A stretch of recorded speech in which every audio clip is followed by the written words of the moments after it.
दिल्लीमध्ये आम आदमी पक्षाचे सर्वेसर्वा अरविंद केजरीवाल यांचा धक्कादायक पराभव। भाजपचे परवेश वर्मा ठरले जायंट किलर। सक्षम विरोधी पक्षाची भूमिका निभावणार केजरीवालांची प्रतिक्रिया।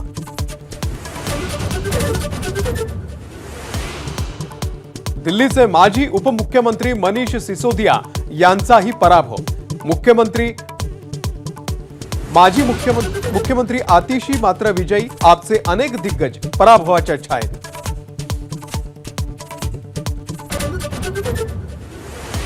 दिल्लीतला आम आदमी पक्षाचा गड कोसळला। आतापर्यंतच्या कलानुसार 25 पेक्षा कमी जागा, गेल्या वेळेच्या तुलनेमध्ये 40 जागा घटल्या।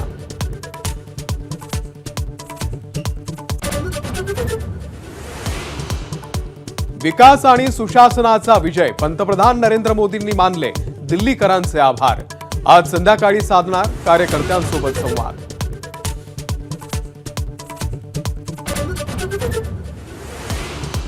अरविंद केजरीवालांचे विचार चारित्र्य शुद्ध नसल्यानंच पराभव। अण्णा हजारेंनी फटकारलं। दारूच्या धोरणामुळे केजरीवाल बदनाम झाल्याचं मत।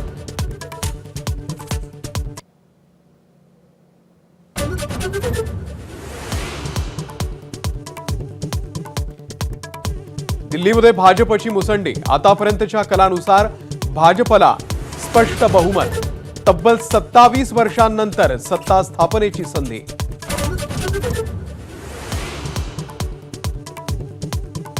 दिल्लीच्या विजयानंतर भाजपचा देशभरामध्ये ठिकठिकाणी जल्लोष। पंतप्रधान नरेंद्र मोदी संध्याकाळी कार्यकर्त्यांसोबत साधणार संवाद।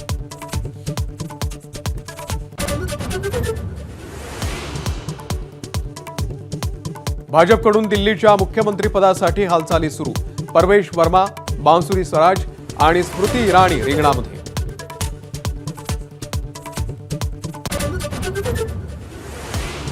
महाराष्ट्रानंतर दिल्लीकरांनीही मोदींच्या नेतृत्वावरती पूर्ण विश्वास दाखवला। एकनाथ शिंदे यांची प्रतिक्रिया। असत्याचा पराभव आणि सत्याचा विजय झाल्याचं मत।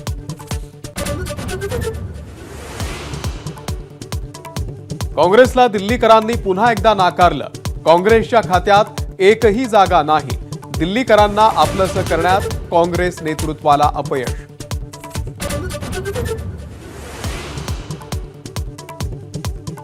दिल्लीच्या निकालामध्ये महाराष्ट्र आणि हरियाणा पॅटर्न दिसत असल्याचा संजय राऊतांना संशय। तर एकमेकांमध्येच अजून लढा।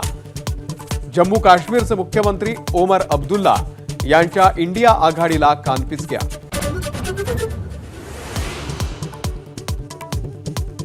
दोन 2019 मध्ये निवडणुकीच्या आधीच उद्धव ठाकरेंनी शरद पवारांशी हात मिळवणी केली होती। देवेंद्र फडणवीस यांचा आरोप। आपले फोनही उचलण्याचं ठाकरेंनी बंद केलं होतं।